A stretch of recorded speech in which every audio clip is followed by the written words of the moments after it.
ముఖేష్ అంబానీ చిన్న కొడుకు అనంత్ అంబానీ పెళ్లి వేడుకలు చాలా ఘనంగా జరుగుతున్న విషయం తెలిసిందే. వీరి ఇంట ప్రీ వెడ్డింగ్ సెలబ్రేషన్స్కు స్టార్ సెలబ్రిటీస్ అంతా జామ్నగర్కు హాజరవుతున్నారు.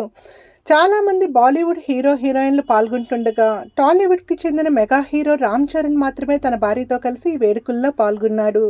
ముగ్గురు ఖాన్ల త్రయంతో కలిసి చరణ్ నాటు నాటు సాంగ్కు వేసిన డాన్స్ వైరల్ కాగా దీనికి సంబంధించిన ఒక న్యూస్ నెట్టింట దుమారం రేపుతోంది. చరణ్ ని స్టేజ్ మీదకి పిలుస్తూ Bollywood star hero Shahrukh Khan shocking కామెంట్లు చేశారట. రామ్ చరణ్ ను చాలా తక్కువ చేస్తూ స్టేజ్ మీదకి పిలిచారట.